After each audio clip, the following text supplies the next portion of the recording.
One goal of teacher evaluation is that teachers receive and act on recommendations for professional learning to improve their practice. With support from the Northeast Educator Effectiveness Research Alliance, or NERA, REL Northeast and Islands researchers examined the alignment between evaluator recommendations and subsequent professional learning for teachers who rated less than proficient in a large urban district in the Northeast. We looked at the feedback that these teachers received and the alignment of that feedback with the types of professional activities that teachers then engaged in.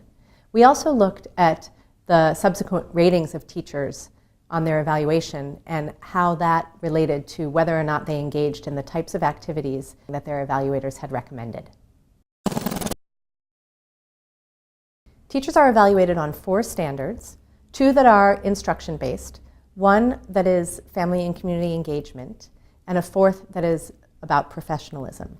The evaluation is based on several different elements, including a professional growth plan, a self-assessment, and a set of observations. For teachers who've been identified as less than proficient, the evaluators write what's called a prescription, and those include things like formal coaching, meeting with an evaluator, participating in professional development, or even trying a set of instructional strategies in the classroom.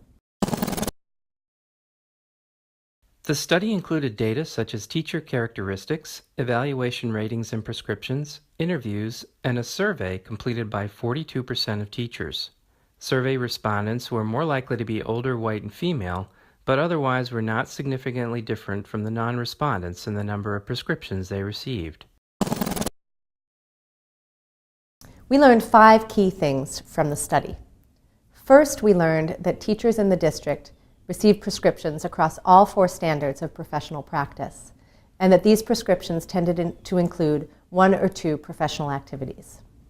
Second, we found that evaluators more often prescribed the types of activities that teachers could do independently, such as submitting documents or trying a new strategy in the classroom.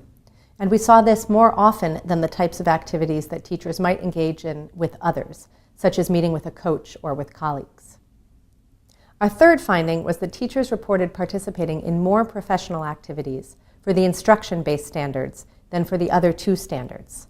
And these instruction-based standards were related to curriculum planning and assessment and teaching all students.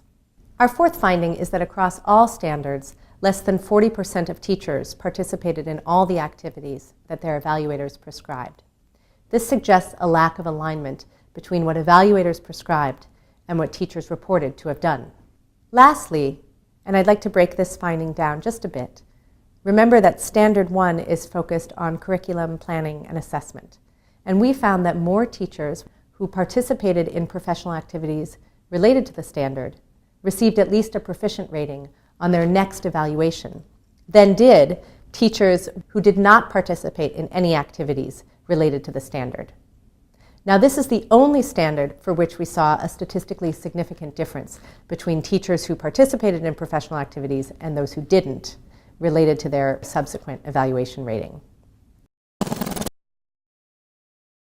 There are several key takeaways from the study. First, this lack of alignment between the types of activities that evaluators prescribed and what teachers reported to have done to address the needs on the rubric suggests that there might be some disconnect between what evaluators are recommending and what teachers either felt they needed to do or had access to related to professional development.